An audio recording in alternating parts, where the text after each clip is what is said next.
world that had betrayed her. Medusa fled from civilization, retreating to a remote island where she lived in solitude. Here she came to terms with her new form and the terror it inspired.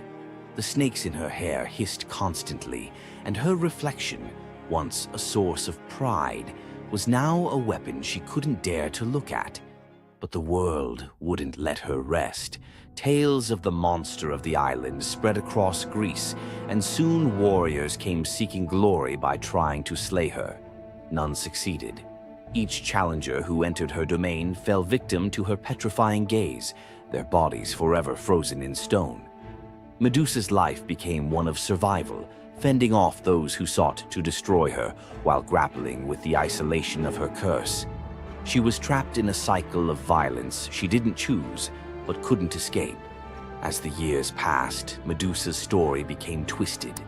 In the eyes of mortals, she was no longer the victim of a cruel curse, but a monster to be feared.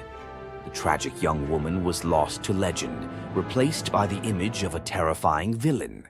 Enter Perseus, a young demigod with a destiny to fulfill.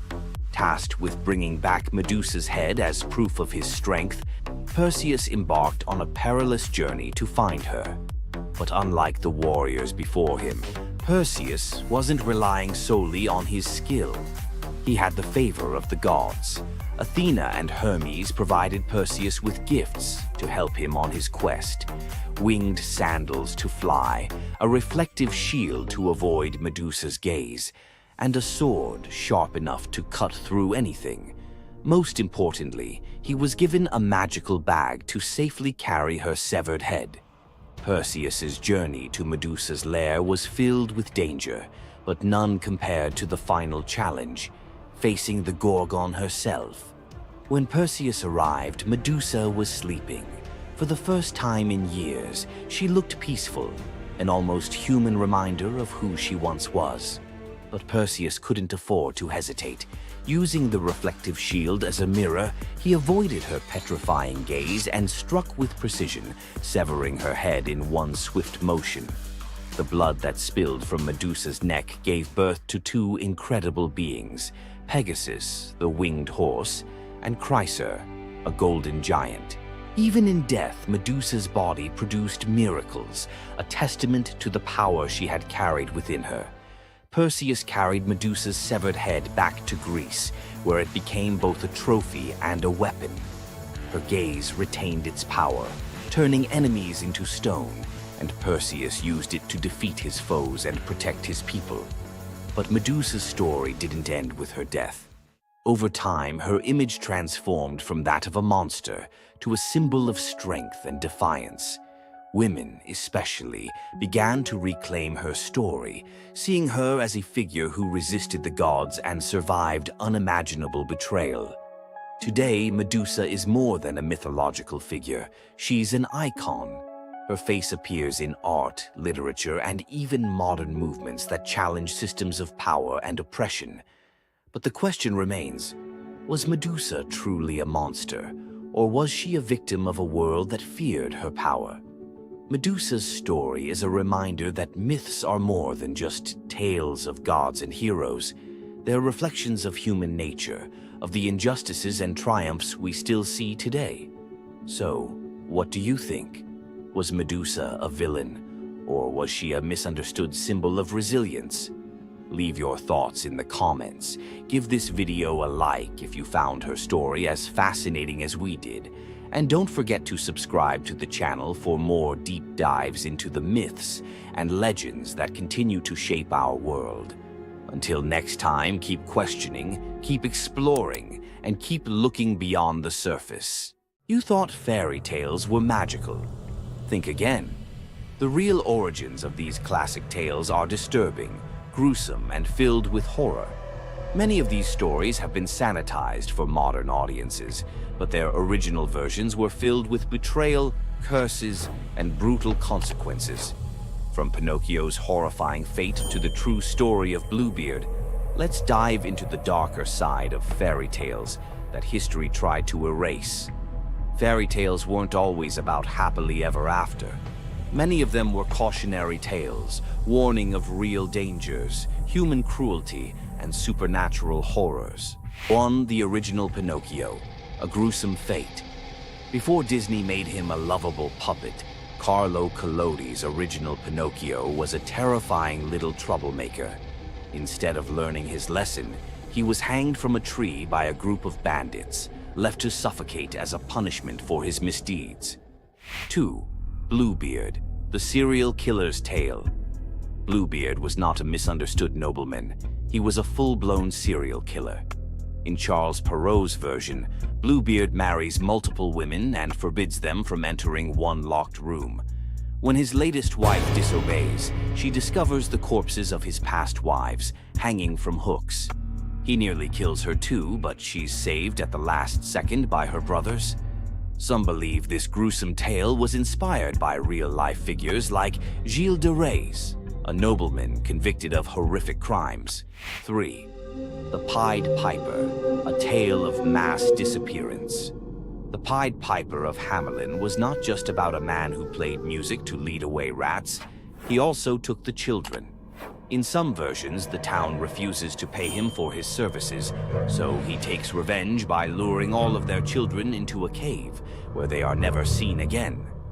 Historians believe this could be based on a real event, where an entire group of children from Hamelin mysteriously vanished in the Middle Ages. 4. Rumpelstiltskin, a vengeful trickster. In the original versions of Rumpelstiltskin, when the young queen guesses his name, he doesn't just leave. He flies into a rage so intense that he tears himself in half. In some versions, he stomps on the ground in fury, falling into a pit and disappearing forever. His obsession with taking the queen's child has led some to believe he wasn't just a trickster, but something far darker. 5. The Robber Bridegroom, a wedding night nightmare. This lesser-known grim tale tells the story of a young woman forced to marry a wealthy man.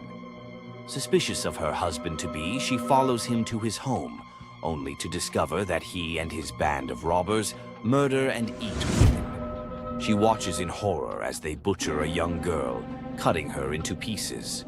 Luckily, she escapes and exposes them, leading to their execution. 6. The Juniper Tree, a tale of cannibalism and revenge. One of the most horrifying grim fairy tales, The Juniper Tree tells of a stepmother who decapitates her stepson, cooks his body, and feeds it to his unsuspecting father. The boy's sister buries his bones under a juniper tree, and from the tree the boy returns as a vengeful spirit, transforming into a bird and dropping a millstone on his stepmother, crushing her to death. 7. The Girl Without Hands, a story of betrayal and survival. In this disturbing fairy tale, a poor man accidentally sells his daughter to the devil in exchange for wealth. When she resists the devil's temptations, her own father chops off her hands to fulfill the bargain. Eventually, she escapes, gains magical silver hands, and finds a happier fate, but not before enduring unimaginable suffering. Why were these stories so disturbing? Fairy tales weren't just for children. They were warnings, morality lessons, and sometimes outright horror stories meant to instill fear and obedience. Over time, many of them were altered, softened, or rewritten to make them more acceptable. Which of these dark fairy tales shocked you the most? Want to uncover more forgotten stories and chilling legends? Subscribe now and dive into the forgotten history of fairy tales. Ever wondered what it would be like to walk through the ancient world and encounter mythical creatures from Greek mythology? Get ready to meet the beasts that shaped legends. In Greek mythology, creatures were more than just beasts. They were symbols of the forces of nature, God's will, and humanity's struggle with the unknown. From the terrifying Minotaur lurking in the labyrinth to the mesmerizing sirens luring sailors to their doom, these creatures were as captivating as they were dangerous. The mighty Hydra, with its multiple heads that regrew each time they were cut off, was a symbol of unstoppable power. The Cerberus, the three-headed dog guarding the gates of the underworld, represented the barrier between life and death. But not all mythical creatures were monsters. The graceful Pegasus, a winged horse born from the blood of Medusa, symbolizes freedom and the pursuit of the heavens. These creatures still live on in our stories, haunting the shadows of ancient Greece and whispering through the winds of time. Which Greek mythological creature fascinates you the most? Share your thoughts and don't forget to subscribe for more legendary tales from Greek mythology. Loki's punishment was brutal. Bound deep within a cavern, his body lashed to 3 jagged rocks with the entrails of his own son. Above him, a serpent hung poised, venom dripping relentlessly onto his exposed skin. This scene, drawn from the poetic Edda and the prose Edda, became a symbol of both divine vengeance and suffering that echoed through Norse legend. But the gods never counted on one presence: Sigyn, Loki's faithful wife. Her hands trembled as she knelt beside him, catching each drop of poison before it could sear his flesh. Her quiet devotion became a fragile shield against the god's wrath. Why did she choose loyalty over escape? The answer reveals a truth about love that endures even when the world itself seems lost to darkness. Yet before the cavern, before the venom and the silence, there was a betrayal that shook the heart of Asgard. Baldur was the light of Asgard, cherished by gods and mortals alike. His laughter filled the halls, a warmth that even the golden apples of Idun could not rival. When ominous dreams began to trouble him, his mother Frigg, desperate to protect her son, secured oaths from every creature and object in existence never to harm him. All, that is, except the mistletoe, too slight, too innocent to warrant suspicion. Loki saw opportunity in what others dismissed. He fashioned a dart from that fragile branch and sought out Hoder, Baldur's blind brother. "Here," Loki murmured, placing the weapon in Hoder's uncertain grasp, "let me guide your hand." The dart struck its mark. In an instant, Baldur's light was snuffed out, his presence gone from the world. The gods stood in stunned silence, their joy shattered. Loki lingered in the shadows, the faintest smile on his lips, before slipping away unseen. The prose Edda tells us the pyre burned for 9 nights. Baldur's wife, Nanna, overcome with grief, cast herself onto the flames, her spirit entwined with his. The gods heaped treasures upon the funeral bier, Odin's ring Draupnir, Baldur's own ship Hringhorni, to honor him, but no offering could fill the void left behind. The air grew heavy with suspicion. As the smoke twisted skyward, word spread of an old woman whispering to Hoder in the moments before the fatal blow. When Thor forced the truth from a trembling servant, silence fell like a shroud. Loki's name was not spoken, but its weight pressed upon every heart. The gods had tolerated his mischief, his clever lies, even the theft of Sif's hair. But this was different. The poetic Edda names him plainly: Loki, the guileful who brought it about, from which all misfortune came. Odin convened the gods to pass judgment. No mead flowed, no boasts rang out. The All-Father's single eye burned cold as he named Loki Oathbreaker and Kinslayer. Weapons gleamed in restless hands. Even gentle Friar's fingers tightened around his sword.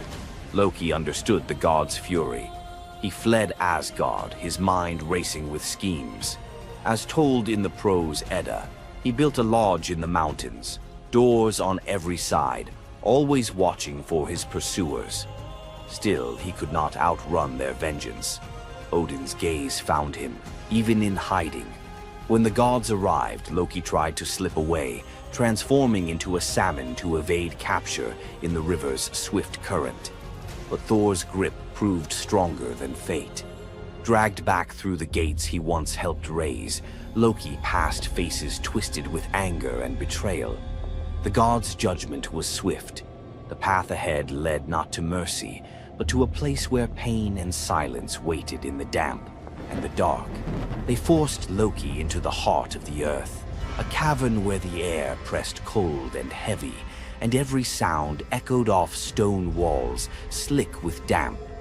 Water dripped steadily from above, each drop magnifying the hush that settled over the gods as they set to their grim task.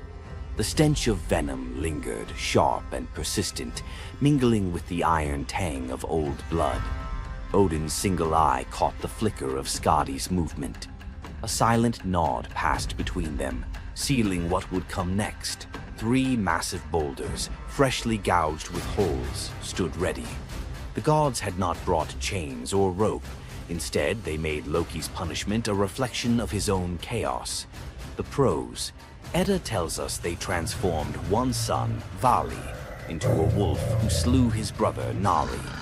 With the entrails of Nari turned to iron by the gods' will, they bound Loki fast, wrists, neck, thighs, and ankles locked tight against the unyielding stone. As the Völuspá declares, with the guts of his ice-cold son, the killer is bound. Each knot and twist was deliberate, a reminder that his own blood now held him captive. The weight of the rocks pressed into his flesh, a constant ache that would never fade. Skadi stepped forward, her presence sharp as frost. In her hands a serpent writhed, its fangs gleaming. She fixed the creature to a stalactite directly above Loki's face. "For Balder," she said, her voice steady and cold. The serpent's jaws parted, and a bead of venom gathered at its tip. It hung for a moment, then fell. Loki's scream reverberated through the cavern, his body arching in agony as the venom burned into his skin. The pain was relentless, searing into bone, and the world above felt its echoes, earthquakes shaking Midgard, rivers shifting, the roots of Yggdrasil quivering. The gods watched in silence, their faces unreadable. Justice, they believed, had been served. As the serpent's venom continued its slow assault, the rhythm of torment became all-consuming. The next drop formed, poised to fall. Then a figure emerged at the edge of the chamber, a woman, silent, a wooden bowl cradled in her hands. Sigin's arms were blistered, her sleeves stained, but her grip was unwavering as she stepped into the circle of pain. The cavern held its breath. Sigyn knelt, her presence a quiet defiance. The venom hissed into the bowl, wood darkening with each drop. The gods turned away, their judgment complete, but the story within the cavern was only beginning. The bowl rested in Sigyn's hands, its wooden sides polished by hours of silent endurance. She knelt on the cold stone, skirts bunched beneath her, and waited for the serpent's venom to fall. The first drop struck with a hiss, a thin wisp of smoke curling up as Loki's breath caught in his throat. She kept her gaze fixed on the bowl, her resolve anchored by the rhythm of her task. Time unraveled in the cavern, marked only by the relentless cadence of the venom. Drip, catch. The liquid sizzled as it struck the wood, the heat seeping through Sigyn's calloused palms. Each shift of her grip was subtle, a quiet adjustment to keep the bowl steady as her arms ached. Above, the serpent's shadow twisted over the stone, its coils unmoving, its venom gathering in slow, deliberate drops. Loki whimpered, bracing for pain that had become his constant companion. The sound of his dread was sharper than his cries. The air hung heavy with the stench of scorched flesh and the metallic sting of poison. The darkness pressed in, broken only by the faint glimmer of Sigyn's tears as they mixed with venom in the bowl, each drop a testament to her resolve. The silence between drops was punctuated by Loki's ragged breaths and the distant echo of water dripping from the cavern walls.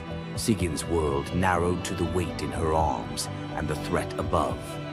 The bowl filled, the venom rising perilously close to the rim. Sigyn's muscles trembled, but she did not let her grip falter. When at last the bowl brimmed, she had no choice but to turn away. In that brief moment, as she emptied the venom onto the rocks, Loki's body convulsed, his scream raw and unrestrained.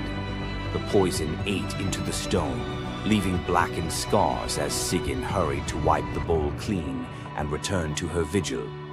For time beyond reckoning, Sigyn remained. The myth offers no window into her thoughts, only the image of her kneeling, unwavering as Loki's mind splintered under the weight of his agony. Was she remembering laughter in sunlit halls, or simply unable to imagine leaving him alone in the dark? The venom's rhythm never changed. The bowl would fill. Loki would suffer. Sigyn would endure. In the hush that followed each scream, a question lingered, one that neither gods nor mortals could answer. Love in the dark was never simple.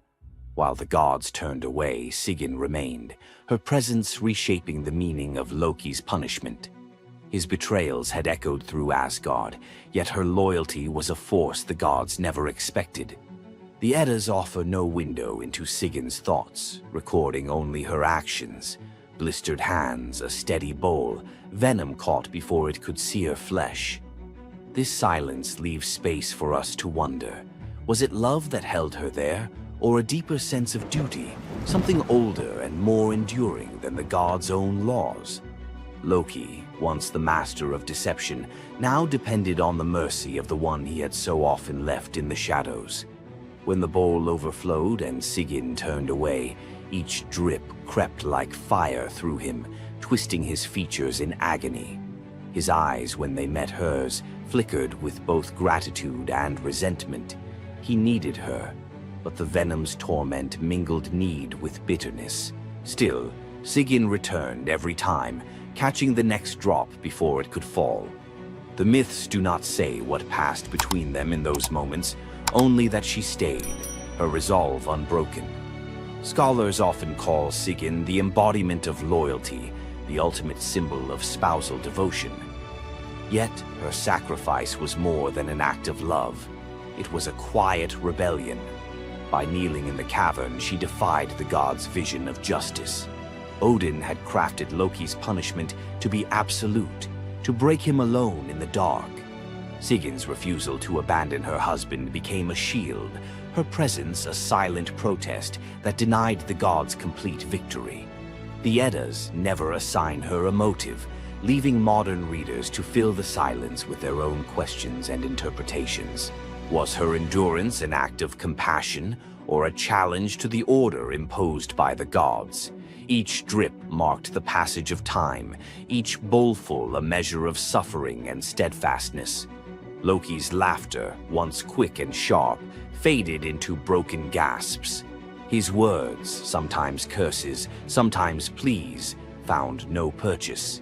Sigyn's hands grew raw and ruined, but she did not falter. The cycle of pain and mercy continued, unbroken. In the end, it was not just Loki who endured the gods' punishment. Sigyn's vigil transformed it, turning isolation into a shared ordeal. In the darkness, her silent defiance and unwavering love became part of the myth, a testament to the power of presence, even when the world has turned away. Sigyn's vigil stands as one of Norse myth's quiet marvels, a steady presence in the shadows, her strength measured not in battle, but in endurance beside the one the gods condemned. As Loki writhed beneath the venom's relentless burn, Sigyn's hands never wavered. The Eddas remember her not for words or deeds of glory, but for the silent rhythm of her care. Her story reminds us that sometimes love endures in darkness. Sigyn's vigil continues until the twilight of the gods, Ragnarok, whenever that may come. Would you have stayed? If Sigyn's silent strength moved you, let us know in the comments or share your favorite Norse hero below. Imagine being one of the greatest hunters in the world, known for your unmatched speed and skill. But despite all your abilities, your destiny is determined by a simple golden apple. Let me tell you the tragic tale of Atalanta, the huntress who couldn't escape her fate. Atalanta was abandoned at birth by her father, Zeus, who didn't want a daughter. Left to die in the wilderness, she was raised by a she-bear, learning to hunt and survive. As she grew, Atalanta became a legendary warrior, her skills in hunting unmatched. But no matter how great she became, she could never escape one thing: her prophecy. A prophecy foretold that Atalanta would only marry a man who could outrun her in a race. As the years went by, many suitors came, eager to win her hand. But Atalanta, fiercely independent, defeated them all. Her speed was unbeatable, and no man could match her skill. Then came Meleager, a brave hero who had heard of Atalanta's strength and beauty. Unlike the others, he didn't boast about his abilities. Instead, he came prepared with a plan.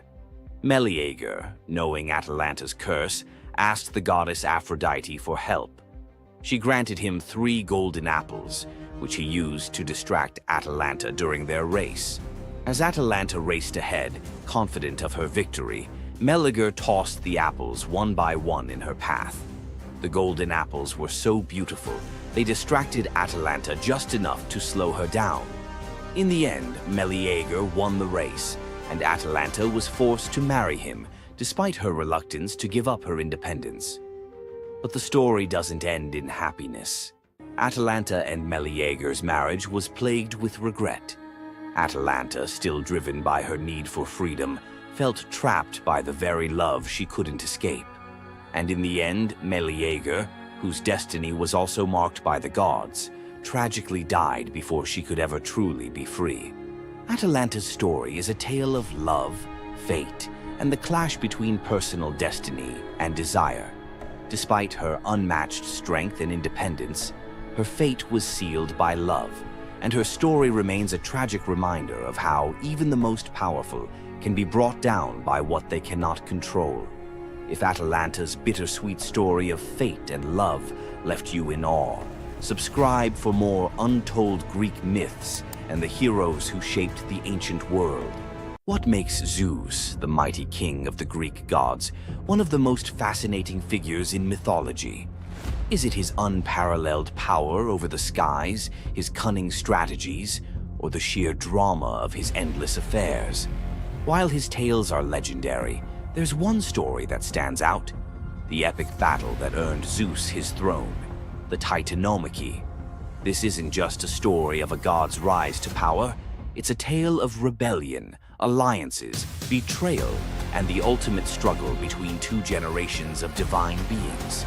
Stay with us as we dive into the myth of the Titanomachy, Zeus's role in overthrowing the Titans, and the secrets that shaped his reign. Before Zeus became the king of the gods, his father, Cronus, ruled the cosmos. Cronus was the youngest of the Titans, a race of primordial deities born of Uranus, the sky, and Gaia, the earth.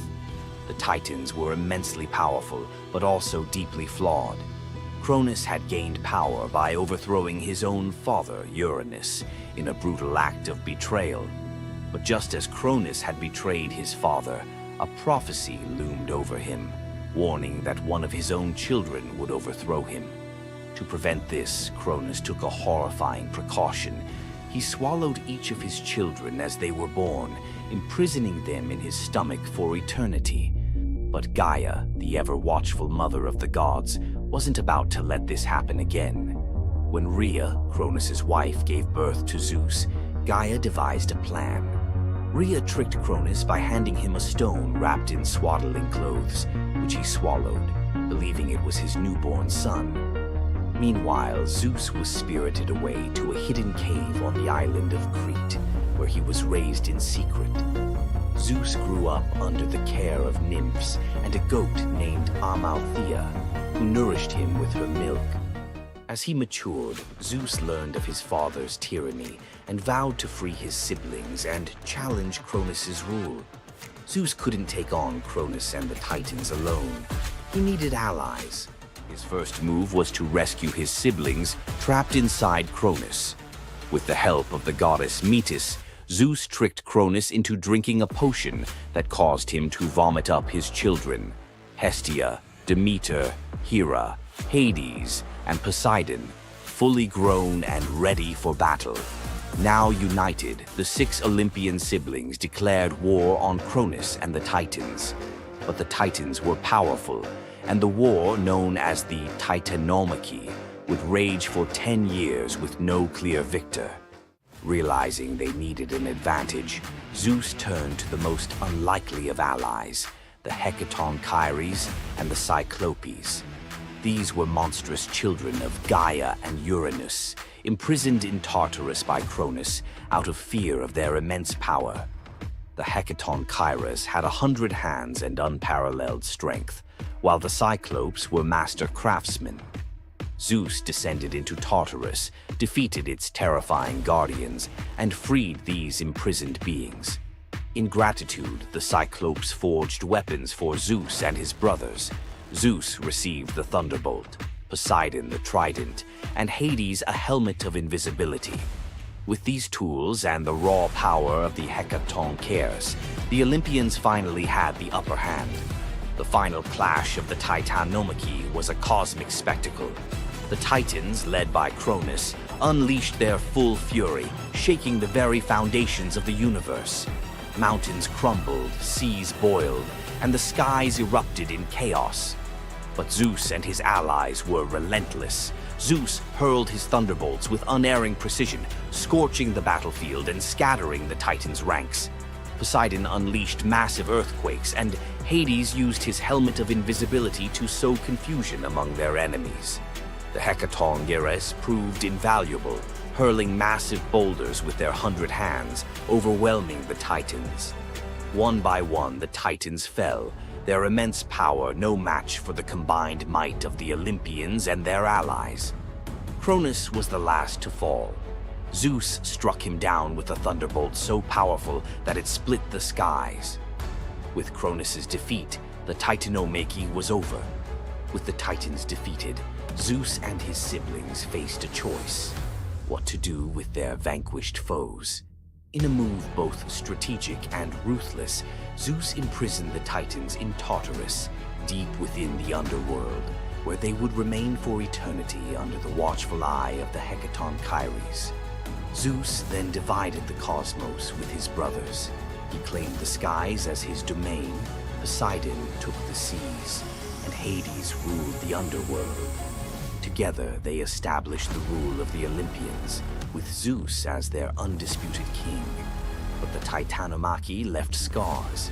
Gaia, enraged by the imprisonment of her Titan children, gave birth to new monstrous beings to challenge Zeus's reign. Among them was Typhon, a creature so fearsome that even the gods trembled before him. Typhon's battle with Zeus is another story for another day, but it serves as a reminder that power in the ancient world was never secure. Zeus's rise to power marked the beginning of a new era, but his reign was anything but peaceful. While he was the king of the gods, his rule was marked by constant challenges, from rebellious mortals to jealous deities and his own unquenchable desire for love and control. Zeus was both a protector and a tyrant, a figure who inspired awe and fear. His thunderbolts were a symbol of justice, but they were also a tool of destruction. He fathered countless children, both mortal and divine, and his many affairs often sparked conflict among the gods. Yet, despite his flaws, Zeus's rule brought stability to a chaotic world. Under his reign, the gods established order, overseeing the realms of humans and maintaining the delicate balance between earth, sea, and sky. The myth of Zeus and the Titanomachy isn't just a tale of war. It's a story about the cycles of power and rebellion. Just as Zeus overthrew Cronus, who had overthrown Uranus, Greek myths suggest that even the mightiest rulers are vulnerable to the forces of change. Zeus's story reminds us that leadership comes with its own set of challenges. It's not just about gaining power, it's about maintaining it, often at great cost. Zeus's rise to power is one of the most thrilling tales in mythology, filled with battles, alliances, and sacrifices. But what do you think? Was Zeus a just ruler, or was he simply another tyrant destined to fall like the Titans before him? Let us know your thoughts in the comments below. Don't forget to like this video if you enjoyed this dive into Greek mythology, share it with fellow myth lovers, and subscribe to our channel for more epic tales from the ancient world. Until next time, remember, the gods may rule from above, but their stories remind us of the struggles we all face below. Imagine having a wish so powerful that everything you touch turns to gold. Sounds like a dream, right? But for King Midas, this dream turned into a nightmare. Let's dive into his tragic story. Once upon a time, King Midas ruled over a prosperous kingdom known for his wealth and opulence. But Midas wasn't just content with riches. He wanted more. He wished for the ability to turn anything he touched into gold. One day, the god Dionysus appeared before him and, impressed by Midas's devotion, granted him the wish. At first, Midas was overjoyed. Everything he touched, his food, his treasures, his furniture, transformed into gold. His wealth grew beyond imagination, and his joy knew no bounds. But soon, Midas realized the curse of his wish. He touched a rose, gold. He touched his food, gold. Desperate for a meal, he tried to drink water, gold. In horror, Midas realized that even his daughter, whom he loved dearly, turned into a lifeless golden statue when he touched her. Furious with the consequences of his greed, Midas begged Dionysus for mercy. The god, seeing the king's suffering, told him to wash in the river Pactolus. And in that moment, Midas's golden touch was taken away. The river's waters, now imbued with Midas's curse, carried gold downstream, forever tainting the land. King Midas's story is a reminder that greed often blinds us to the consequences of our desires. His once prized gift became his greatest curse, teaching us that not all treasures are worth the price. If King Midas's tale of power and greed left you thinking, make sure to subscribe for more epic Greek myths and their timeless lessons. Stay tuned for more stories of fate, love, and the god's wrath. Hor, the thunder god, woke up to find his greatest nightmare had come true. Mjolnir, his mighty hammer that could level mountains and control lightning itself, was gone. Without it, the thunder god was powerless, vulnerable, and mocked. The weapon that defined his very identity as protector of Asgard had vanished without a trace. But what happened next would humiliate him more than any defeat in battle. To get his hammer back, Thor would have to do something that went against every fiber of his warrior identity. You won't believe the disguise he ends up in. It all began on what should have been an ordinary morning in Asgard.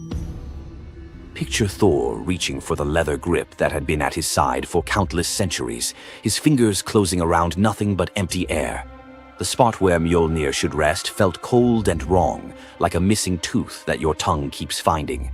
Thor's morning routine, as predictable as sunrise over Asgard's golden halls, shattered in that single moment of realization. The hammer forged by dwarven masters, the weapon that could summon lightning and level mountains, had vanished without so much as a whisper of sound. The initial shock hit Thor like a physical blow. His hand remained suspended in space, still reaching for what wasn't there. Then panic crept in, cold and relentless. He let out a blood-curdling roar of sheer rage, the whole palace trembling. Without Mjolnir, he was powerless, vulnerable, and mocked, stripped of the weapon that made him Asgard's primary defender. The enemies that prowled the borders of the Nine Realms knew about his mighty hammer. They counted on Thor's strength to keep them at bay. Now that strength was gone. Word spread through Asgard's halls faster than wildfire. The other gods gathered in emergency council, their faces grave as they grasped the full scope of the crisis. Odin's ravens had brought no news. The watchmen at the gates had seen nothing. Mjolnir had simply disappeared, as if it had never existed at all. The assembled gods understood what Thor's loss meant for their realm. Asgard stood vulnerable, its greatest protector reduced to a shadow of his former self. Loki stepped forward through the crowd of worried gods, his familiar, cunning smile playing at the corners of his mouth. He offered to investigate the theft using his shape-shifting abilities, volunteering to venture where other gods could not go undetected. The council accepted his proposal immediately, desperate for any lead in their search. Thor watched his brother prepare for the mission, knowing that Loki's success or failure would determine his own fate. Loki first borrowed Freya's magic feathered coat, allowing him to fly in falcon form to Jotunheim without raising alarms. Each dead end pushed Thor deeper into desperation. He imagined facing his enemies defenseless, their laughter echoing as they realized the thunder god carried no thunder. The trail finally led to the most dangerous territory of all, Jotunheim, the realm of the giants. Loki strode into the council chamber with the confident gait of someone who had solved a mystery, but his expression carried an ominous weight. The giant Thrym, lord of the frost giants, had openly boasted about his theft from his massive throne of ice and stone. He had buried Mjolnir 8 leagues beneath the frozen earth of his realm, thrice deeper than any giant's hall, he claimed, placing it where even Thor's strength would be useless. Thrym had what he thought was a simple demand for the Norse gods. He wanted the beautiful goddess Freya as his bride in exchange for the hammer's return. The giant had fixated on her legendary beauty and grace, convinced that possessing both Mjolnir and the goddess of love would make him the most powerful being in all the 9 realms. His arrogance knew no bounds as he described his elaborate wedding plans to Loki, speaking of golden halls and feasts that would last for weeks. Thrym believed the gods had no choice but to accept his terms. When Loki spoke to the council about Thrym's demand, the council fell silent. Freya's reaction shattered the tense quiet that followed Loki's report, causing her rage to break the Brysinger necklace, its gems scattering across the floor in glittering fragments. She declared she would rather throw herself into the deepest ocean than marry the frost giant who dared make such a demand. The gods found themselves trapped in an impossible situation. They could sacrifice one of their most beloved goddesses to a giant's lust, or they could leave Thor permanently weakened and Asgard vulnerable to every enemy that prowled the borders. The council erupted in frantic debate. Some suggested launching a full assault on Jotunheim, but Thrym's fortress was impregnable and his army vast. Others proposed trickery or negotiation, but every path led to either devastating war or humiliating surrender. Heimdall, the far-seeing guardian who watched over the Rainbow Bridge, had remained silent throughout the heated discussions. When he finally spoke, his words stopped every conversation in the hall. His suggestion was so outrageous, so completely unthinkable, that even Loki's jaw dropped open in shock. The gods stared at Heimdall as if he had lost his mind, but they were out of other options. What he proposed, however, would challenge everything Thor stood for as a warrior. Heimdall's words hung in the air like a challenge to the very foundations of Norse honor. The far-seeing god had suggested that Thor disguise himself as a bride and infiltrate Thrym's wedding feast to recover Mjolnir. He spoke with calm authority, tie housewife's keys about his waist, and pin bridal jewels upon his breast. The idea was so fundamentally opposed to Norse concepts of masculine honor that Thor's initial response shook the very walls of Asgard. He declared the plan preposterous and swore he would never hear the end of it if word spread that the thunder god had dressed as a woman. The assembled gods watched in tense silence as their mightiest protector wrestled with a challenge that could not be solved through brute force or lightning strikes. They had already considered launching a full assault on Jotunheim, but Thrym's fortress was impregnable and his army vast. No other choice remained. Thor paced the hall like a caged wolf, his massive fists clenched as he grappled with the impossible choice between his warrior's pride and his duty to protect Asgard. Every instinct in his body rebelled against the idea of abandoning his identity as a fearsome warrior to play the role of a delicate bride. Loki stepped forward with barely contained excitement, volunteering to accompany Thor as his maidservant. The trickster god's eagerness to participate in this elaborate deception revealed his true nature. While Thor struggled with the concept, Loki was already plotting the specifics of costumes, mannerisms, and the lies they would need to maintain throughout their dangerous mission. The transformation began with layers of bridal linen draped over Thor's massive frame. Servants brought forth delicate jewelry, housewife's keys that symbolized domestic authority, and a dainty hood for his head. Finally came the precious necklace of Brysinger. Each item added to the disguise felt like another blow to Thor's warrior identity. When he finally looked at his reflection, the god of thunder saw an unconvincing bride staring back at him. Thor finally accepted the plan because no alternative existed. The unlikely pair prepared to set off for enemy territory, where their deception would face its ultimate test among giants, eager to celebrate their lord's triumph. The great hall of Thrym's fortress buzzed with excitement as giants gathered to witness their lord's marriage to the most beautiful goddess in all the 9 realms. Thor sat at the high table in his bridal disguise, surrounded by massive frost giants who raised their drinking horns in celebration. The feast spread before them displayed the giants' wealth and power. Roasted oxen filled enormous platters, fresh salmon gleamed on silver dishes, and barrels of mead stood ready to fuel the night's festivities. Thor's legendary appetite struck like a thunderbolt. He polished off an ox and ate whole salmon in moments, tearing through the meat as if he hadn't eaten in weeks. 3 measures of mead vanished as quickly as if someone had poured them into a bottomless pit. The assembled giants watched in stunned silence as the delicate bride consumed more food than most warriors could handle. Thrym's eyes narrowed with growing suspicion. This goddess ate like a battle-hardened warrior, returning from a long campaign, not like the refined Freya he expected to marry. Loki stepped forward with the smooth confidence of a master storyteller. He spun a tale about Freya's 8-day fast in eager anticipation of reaching Jotunheim and marrying the mighty Thrym. The explanation painted a picture of a lovesick goddess, so excited about her wedding that she had refused all food during her journey.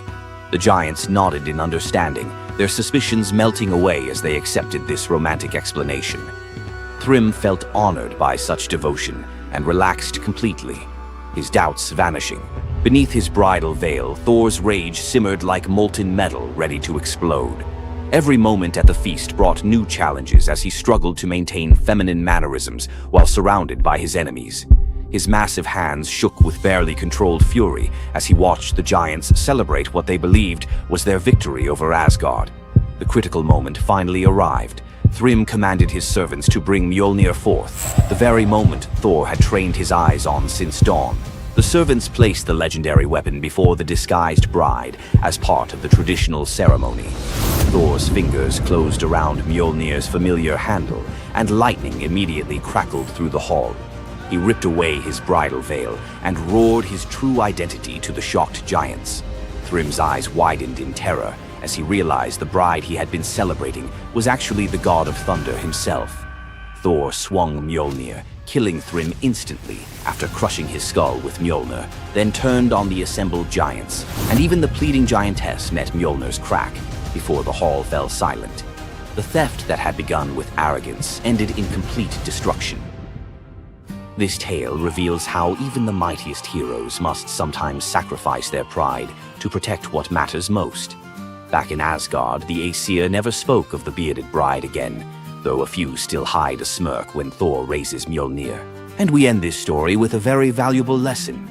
Never steal Thor's hammer. And if you're going to, don't make him dress like a woman.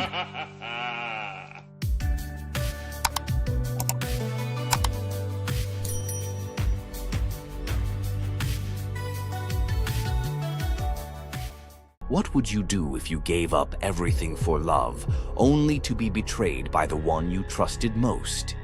In the Greek myth of Medea, love led to ultimate revenge, and the consequences were deadly. Let's dive into this tragic tale. Medea, a sorceress of immense power, fell in love with Jason, the leader of the Argonauts, when he came to her homeland seeking help. Medea, who was deeply in love with him, used her magic to aid him in his quest for the Golden Fleece. She betrayed her own family, murdered her brother, and helped Jason achieve his goal, all out of love for him. Once Jason had the fleece, Medea fled with him to Greece, where they started a life together. But as time went on, Jason's love for Medea faded. He decided to marry Glauce, the daughter of Creon, the king of Corinth, in an effort to secure a more powerful position. Medea, heartbroken and furious at the betrayal, decided to exact her revenge. She used her powers to craft a poison so deadly that it would burn Glauce alive when she put on a beautiful dress that Medea had sent her as a gift. But Medea didn't stop there. In her grief and rage, she murdered her own children, Jason's children, to ensure he would suffer the most for his betrayal. The pain of losing everything she loved was unbearable, and Medea, having left nothing behind but destruction, fled to Athens, leaving Jason to wallow in his sorrow and regret. Medea's story is a tragic reminder of the destructive power of betrayal and the extreme lengths to which love can drive someone. Sometimes love is not only blind, but it can also lead to devastation and vengeance. Does Medea's vengeance leave you thinking about the darkest side of love? Subscribe for more ancient Greek myths filled with twists, power, and passion. Centaurs, half man, half horse, heroes or savages? Think you know the full story? Wait until you uncover the darker side of these iconic creatures. Watch till the end to discover what ancient myths don't tell you about the Centaurs. In Greek mythology, centaurs were seen as both wild and noble beings. They were often depicted as powerful warriors, famous for their strength and skill in battle. But what if the truth behind them was far more sinister than anyone imagined? While some centaurs, like Chiron, were revered for their wisdom and kindness, many others were violent, uncontrollable creatures. These savage centaurs were known for their drunken brawls and uncontrollable rage. The most infamous event? The Battle of the Lapiths and Centaurs, where they fought against the Lapiths during a wedding feast, leading to a massacre of both men and women. Their brutal behavior was more than just a mythological tale. It symbolized the chaos that could occur when civilization collided with the wild, untamed forces of nature. But why did the Greeks depict centaurs this way? Was it a cautionary tale about the dangers of unchecked power and savagery, or a deeper reflection on humanity's struggle between reason and instinct? The darker truth behind the centaur myth might just hold the key to understanding the wild, primal side of ancient Greek culture.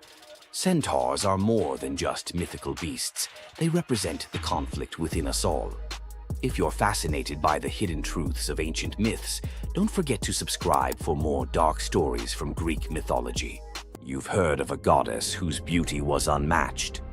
But what if I told you that her beauty wasn't what it seemed?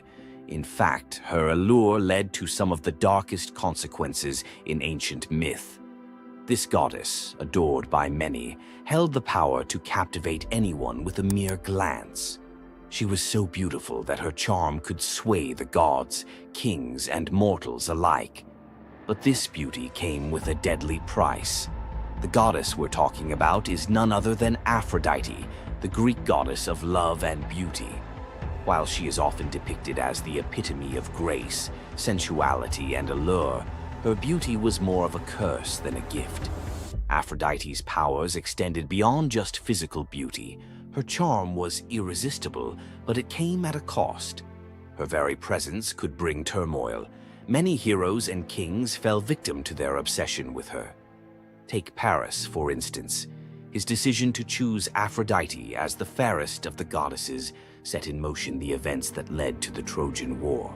His desire for her beauty caused the death of thousands and the fall of Troy. But Aphrodite's beauty didn't just destroy men. It could break gods, too. The tale of her and Ares, the god of war, exemplifies this. While Aphrodite was married to Hephaestus, the god of blacksmiths, her passionate affair with Ares led to chaos among the gods. Her beauty wasn't just about attraction, it caused jealousy, betrayal, and ultimately destruction. Despite her dazzling appearance, Aphrodite was also a figure of deceit and destruction, proving that beauty, when it holds such power, can be dangerous. It's no wonder the ancient Greeks warned that appearances can be deceiving. Aphrodite's beauty may have dazzled the world, but her story teaches us that sometimes what's on the surface can mask a much darker reality. So, was Aphrodite's beauty a blessing or a curse? The myths suggest that beauty, when wielded by the gods, is never what it seems. If you want to uncover more hidden truths about gods and goddesses from the ancient world, hit that subscribe button. There's so much more to explore in these captivating stories of the past. Athena, the goddess of wisdom, war, and strategy, was one of the most powerful deities in Greek mythology. Feared by enemies, honored by heroes, and even challenging Zeus himself, Athena's legacy shaped legends, wars, and the very foundations of civilization. But was she truly a goddess of justice, or was there a darker side to her wisdom? Let's dive into the real story of Athena. Athena wasn't born like other gods. She burst fully grown from Zeus's head, armed with a spear and shield, a goddess of war and wisdom from the very start. But her story is more than just divine power. It's one of strategy, conflict, and influence that shaped the Greek world. The protector of heroes, Athena wasn't just a warrior. She was a tactician, a guide, and the ultimate ally to heroes. She helped Odysseus outwit the gods, gave Perseus the shield to defeat Medusa, and was the unseen force behind many Greek victories. The battle for Athens, Athena and Poseidon competed for control of the greatest city in Greece.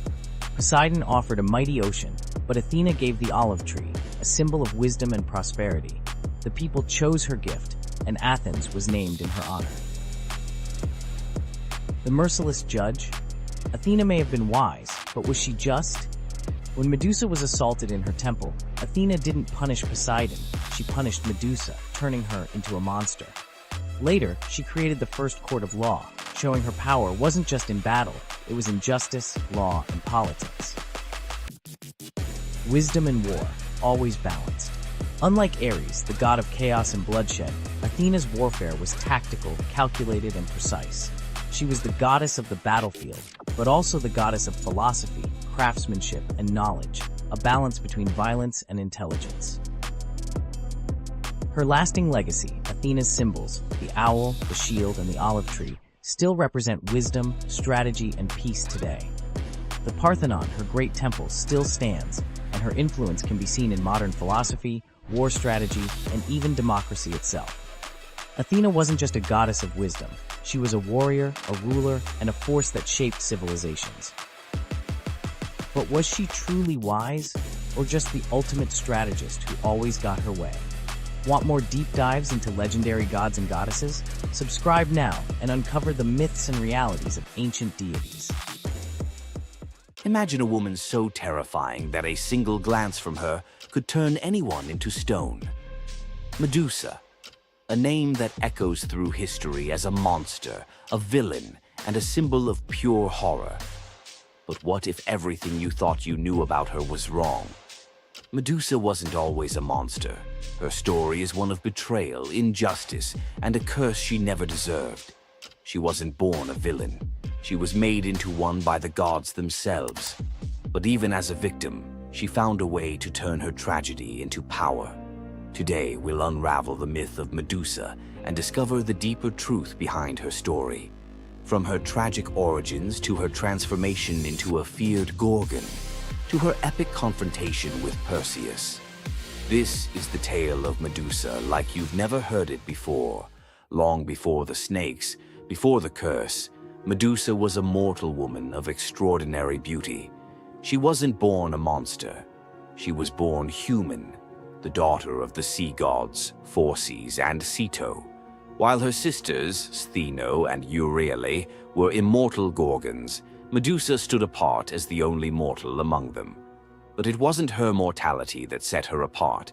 It was her beauty.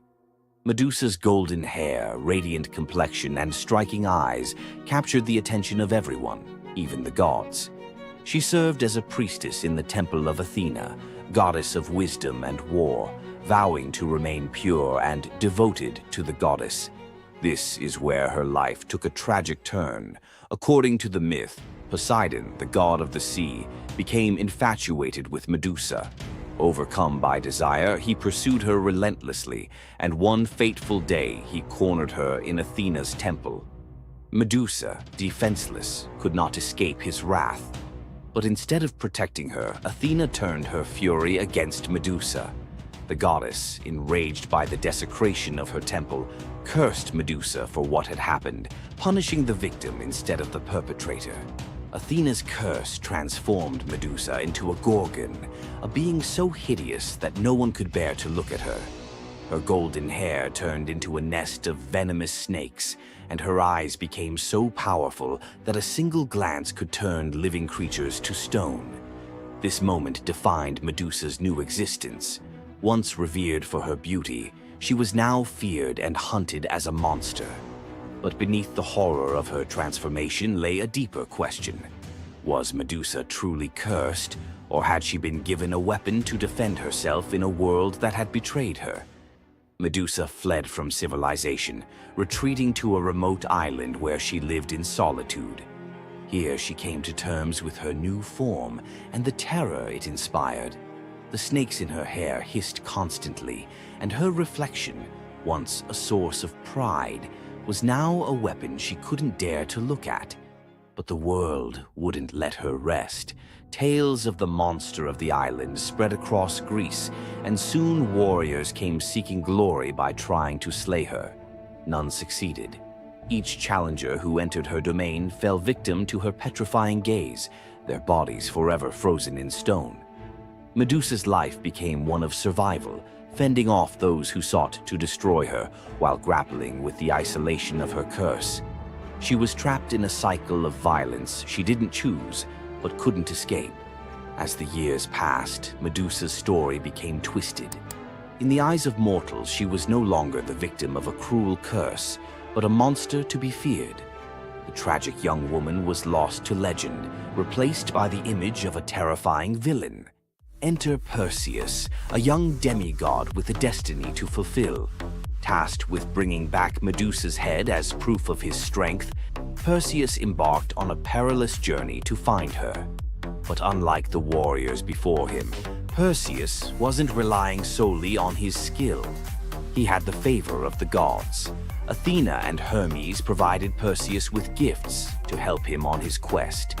Winged sandals to fly, a reflective shield to avoid Medusa's gaze, and a sword sharp enough to cut through anything. Most importantly, he was given a magical bag to safely carry her severed head. Perseus's journey to Medusa's lair was filled with danger, but none compared to the final challenge, facing the Gorgon herself.